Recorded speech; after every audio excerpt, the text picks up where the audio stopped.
আসসালামু আলাইকুম ওয়া রাহমাতুল্লাহি ওয়া বারাকাতুহু। আসলে ভিডিওটা না করলে পারলাম না। আপনারা একটু ভিডিওটা দেখেন। আসলে আমি ওনাকে মন থেকে দোয়া করি। আপনি যদি কোনো মাজারে আক্রমণ করেন, কোনো খানকা জলসে আপনি আক্রমণ করেন, আমি কিন্তু এটা আইনগতভাবে ব্যবস্থা নিব। পুরুষ এই জায়গাগুলোতে কোনো ধরনের আপনারা হস্তক্ষেপ করতে পারবেন না। আসলে ভিডিওটা আপনারা দেখেন। তো আসলে আমি কয়েকটি কথা বলবো। উনি যে দলেরই হোক আসলে আমার রসুলকে নিয়ে যখন কটূক্তি করবে তাদের বিরুদ্ধে প্রতিবাদ করা এবং আউলিয়া কেরামদের মাজারে যখন হামলা করবে ওই হামলা প্রতিহত করা, এটা হচ্ছে একজন দিন ইসলাম এবং ইমানি ব্যক্তির দায়িত্ব।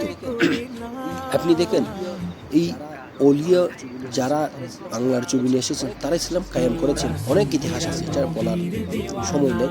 কিন্তু আমি বলি ভাই, এই দেশটা হচ্ছে ওলিয়া গ্রামদের দেশ এবং এই দেশে শাহজালাল শাহপরান সবাই আছেন, কিন্তু যারা সংসদের মধ্যে গিয়ে বড় বড় কথা বলেন তাদের মুখ থেকে এই সমস্ত কথাগুলো আপনি পাবেন না।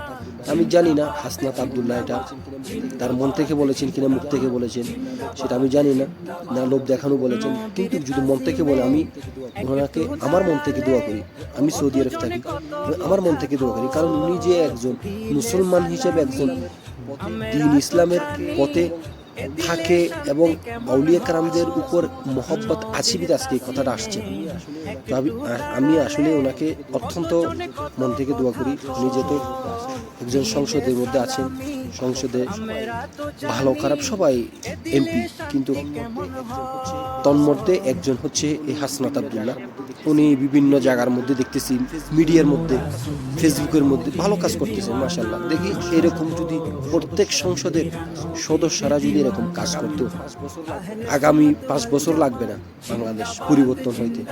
তো আমি ওনাকে অসংখ্য ধন্যবাদ জানাই, যেহেতু মাজারের উপর আক্রমণ করলে উনি তাদের উপর আইনগত ব্যবস্থা নেবেন, এই কথার জন্য আমি ওনাকে আমার মন থেকে ধন্যবাদ জানাই।